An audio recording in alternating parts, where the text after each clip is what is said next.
Media.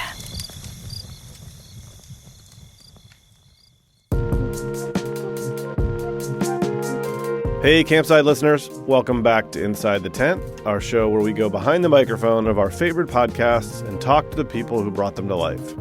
I'm Josh Dean, Campside co-founder and host of many shows, and today I'm talking to award-winning journalist David Greene, who you probably know as the former co-host of NPR's Morning Edition, or, if you're a Campside completist, as host of our limited series Reign of Error, about the troubled times of Knicks owner Jim Dolan. But today I'm here to talk to him about his latest show. David Greene is obsessed. Every week, David interviews someone, often, but not always, a famous person, about that person's obsession, the one thing they can't seem to shake.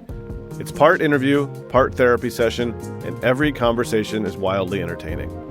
If you want more exclusive content or behind-the-scenes anecdotes from our shows, make sure to go to joincampside.com to become a free member of the Campside community. That's joincampside.com. Now here's my conversation with David. So I wanted to start with, this is not your first Campside show. In fact, the reason we know each other is because you worked on a show that I'm still very fond of about our friend Jim Dolan. Can you tell the people who may not have heard about that show and why they should go listen to it? I mean, yeah, it's like a romp through this dude's life who happens to be the owner of the New York Knicks and Madison Square Garden and, oh, by the way, the Sphere in Las Vegas.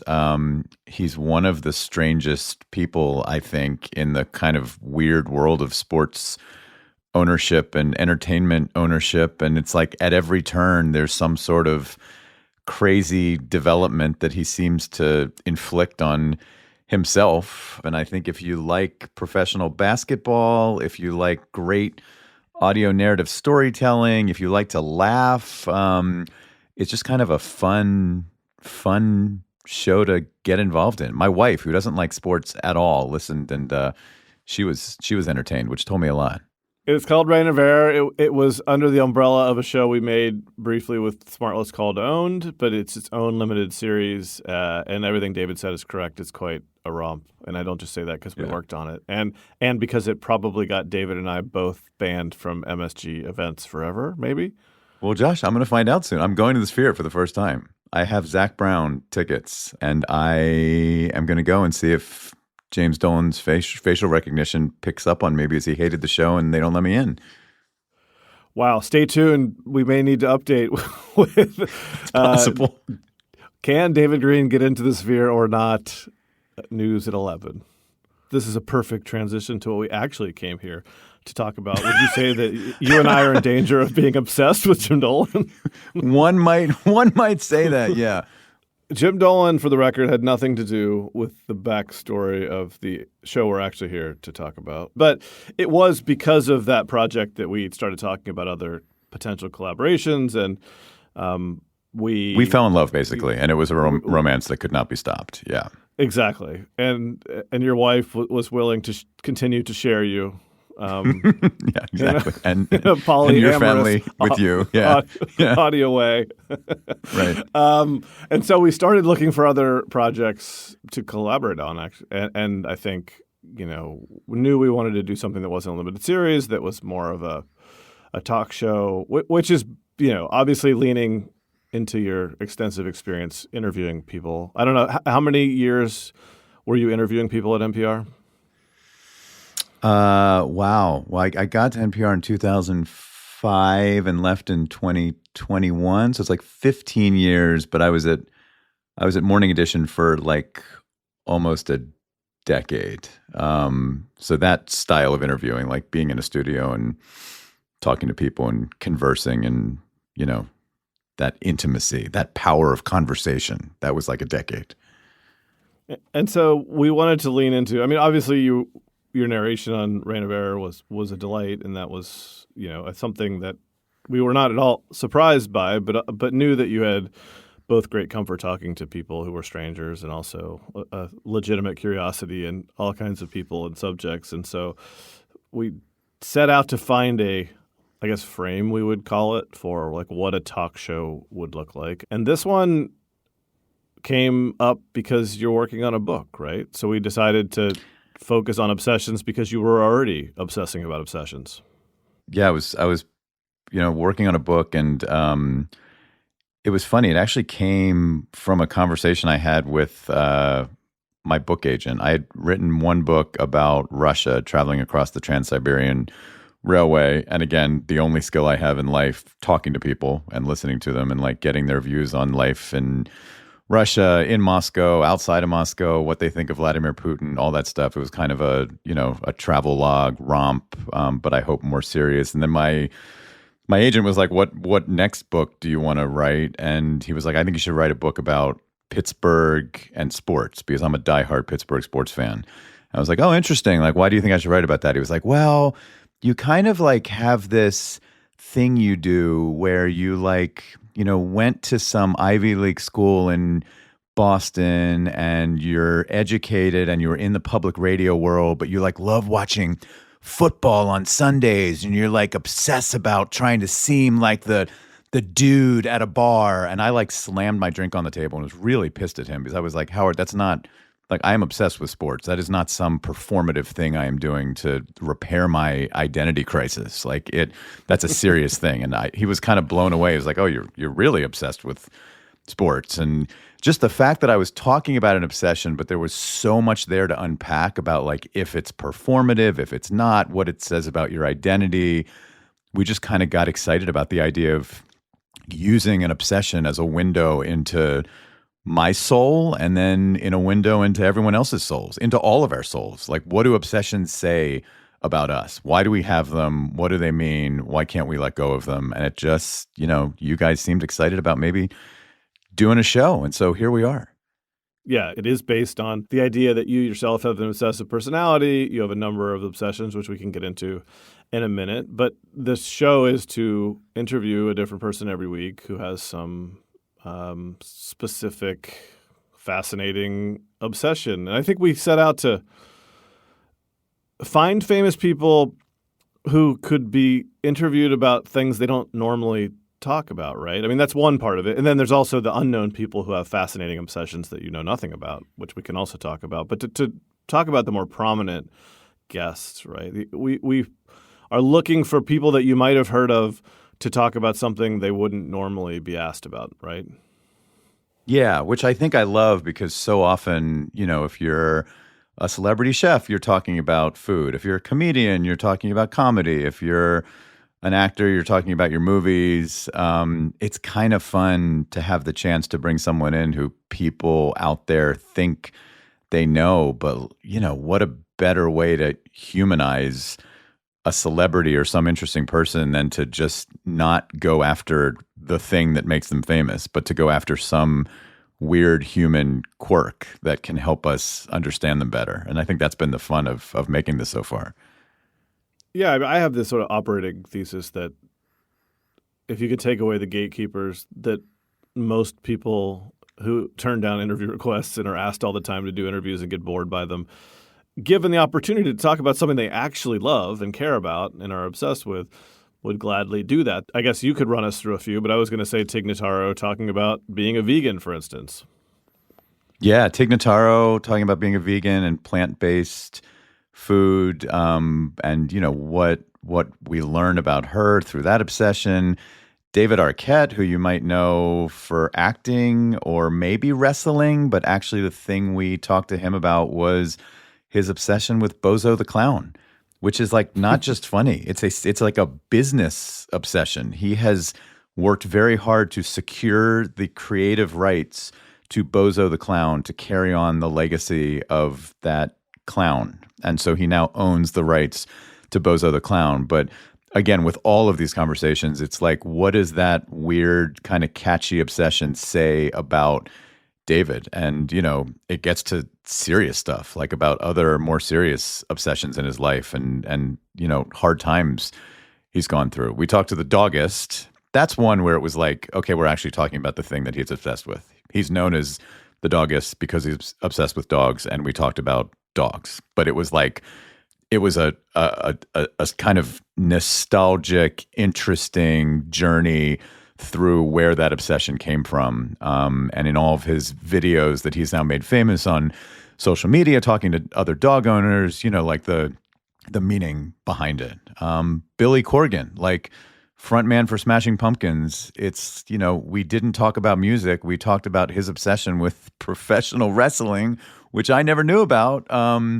But then the conversation kind of turned to music. So it's just been, I've been interviewing, like you said, Josh, for many years. These are just a different kind of conversation in a really positive way because it's just such an unexpected frame, and that changes the dynamic. And it's cool to do, and I hope cool to listen to. Yeah, a lot of them go to fairly deep and emotional places because not all of these obsessions are positive. But a lot of that sort of stems from you too. I mean, the idea goes back. Sports was kind of the gateway drug for all of us for this idea, including your agent. But like that was very much wrapped up in your relationship with your mom and gambling and all these other things that are a little bit more touchy and interesting and deeply rooted, right?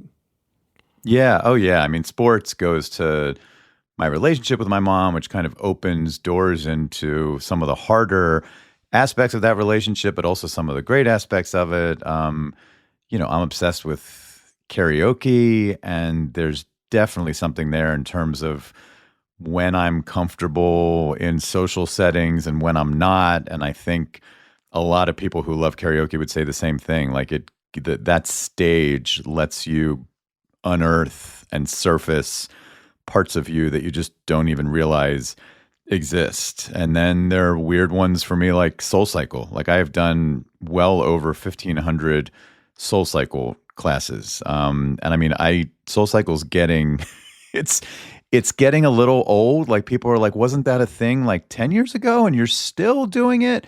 And I am, but like it kind of, when I get into a rut of a routine where I'm in a community that is meaningful and comfortable to me, there's a lot there that kind of is addressing my own social anxiety and, being able to feel strong when I am not a natural athlete at all, and to master something that feels athletic. So it's, I've just learned a ton about myself in thinking about these things, and my hope in the show is that it's just like fun, interesting conversations, often with people who are famous or you might know. But then I hope you leave just beginning to hone this skill in your own life, like the being curious about a thing that you love and can't let go of, and start to think about what it says about you and what you might learn.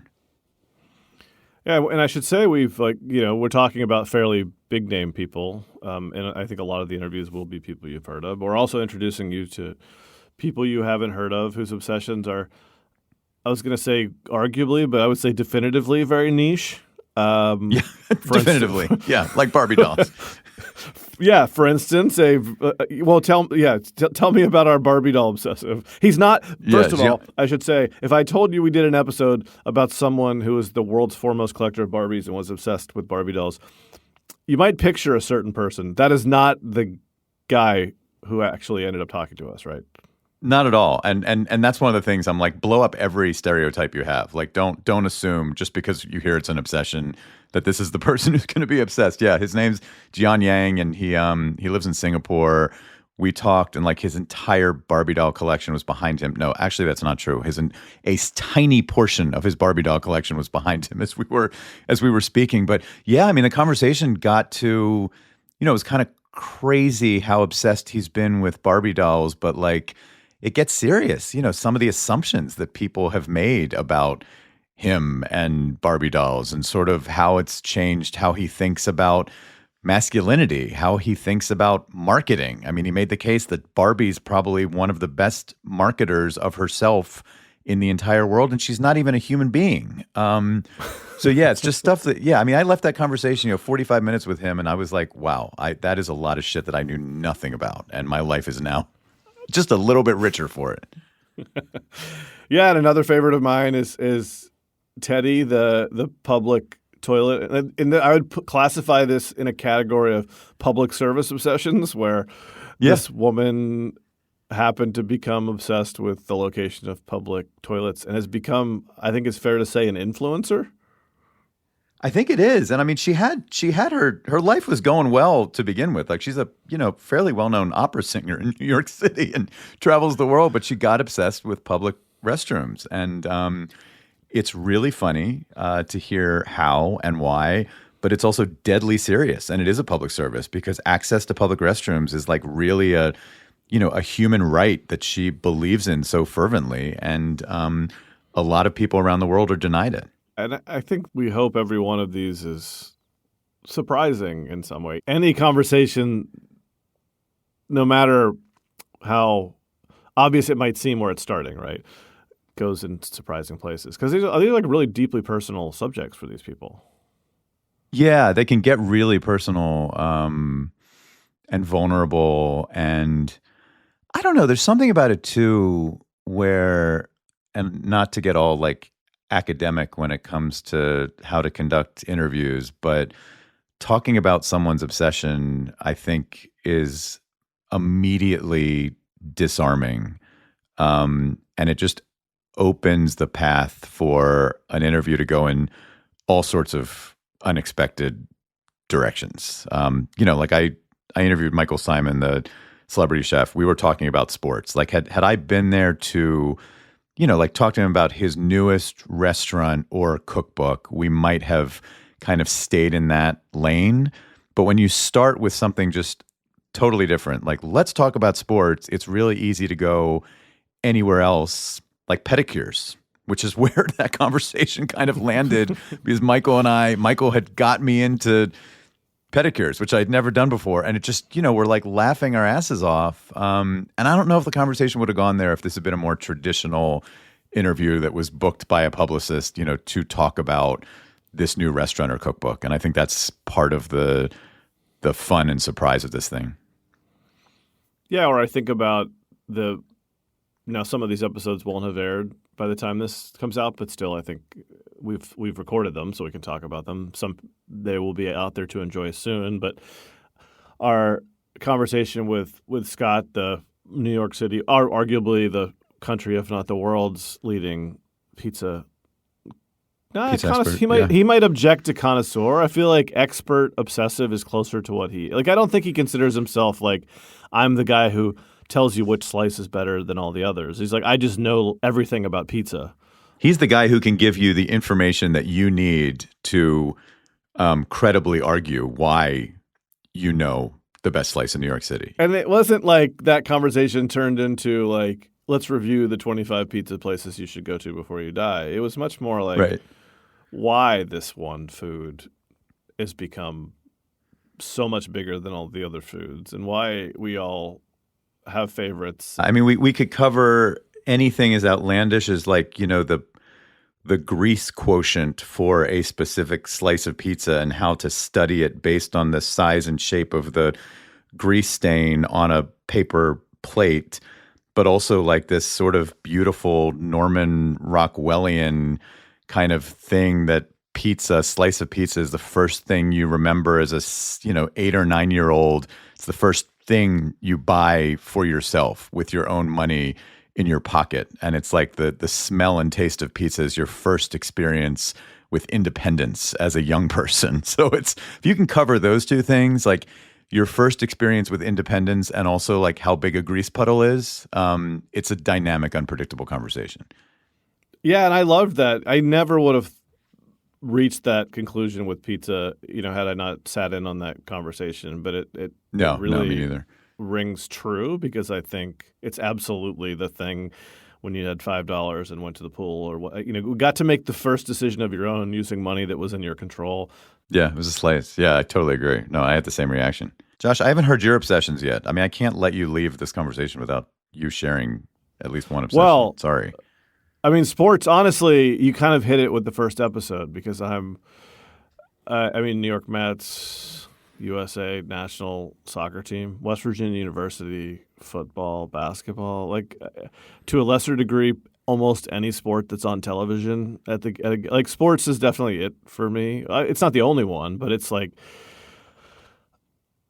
I spend a disproportionate amount of time thinking about people that I don't know.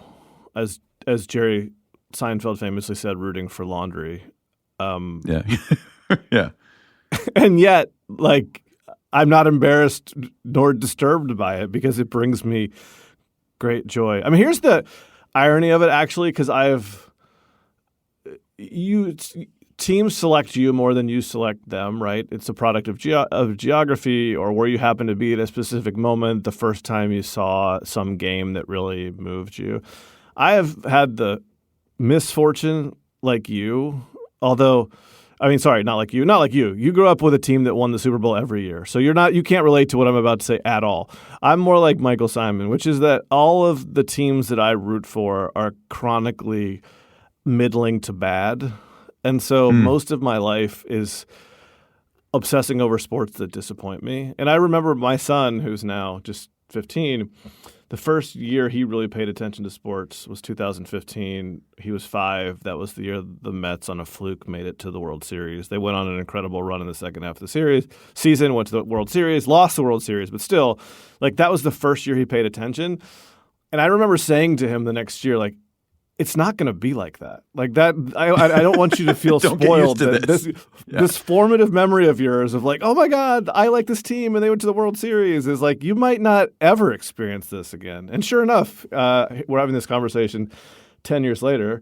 The Mets, in fact, have not been back to the World Series. They did make it to the NLCS last year on another magical run, and then this year proceeded to shit the bed. But all of which is to say that like the obsession that I probably have the most daily experience with is sports, and it doesn't bring me a lot of joy. However, I don't regret it at all. Well, what is it? What is the word you would use? Because it brings you positive experience, even if not joy. Like I'm struggling with this now because, like Pittsburgh, you're right. We had a lot of championships, but we haven't had one for almost a decade now, and that was the Penguins. And that, we are now mired in something between atrocious, like the Pirates, and mediocrity, the Steelers, and no better. So I'm beginning to question, like, what is positive in this relationship? The reality is, sports brings me more misery than joy. I don't even think it's on average. That's just almost definitively true. And yet, I wake up the next day and I'm excited to watch the team again. I don't know. It's almost like, that movie Memento where I just forget every day. I have to write the Mets are terrible on my arm, but or it's a willful disbelief that you're like, maybe today will be different. Like, I don't know, but it's just you guys got at in that conversation. It's about belonging and community, and you're part of this. Like, even in the worst, least popular teams, there's at least some reasonably sized group of fans who care as much as you do, and you're part of that community, and also. Not to get mushy about my kids, but it gives me and my son something to care about together, and that's hard when your kids are teenagers that they don't want to spend a lot of time with you and they don't tend to share your hobbies. But when you have that, and I think you talked about that with your mom, and Michael talked about that with his grandfather and his dad. Yeah. That's a big part of it, right? And even if you don't have kids and your parents aren't around anymore, you go to a bar and watch it with Steeler fans. It doesn't matter if you've ever met those people before, right? For those 3 hours, you guys are all best friends. Yeah, it's the camaraderie, it's the connection, it's the nostalgia, it's the memories of family, it's the connection like you're talking about with kids, and with me, it's a parent. We have answered my question, which is what are the positives, but it's still a lot of misery. It sure is. And on that note, I promise future listeners of David Greene is Obsessed, it is not a sad lament about obsessions. It is a joyous celebration of them. Fun. Even the ones that are sometimes not great for us. The show is a fun listen, and I mean, David's a very gifted interviewer, and his guests so far have been, they've all delivered, I have to say. Well, you are the best for making the show with me, and can't wait to keep at it. All right. We'll see you on a future episode. Thanks, man. Thank you, Josh.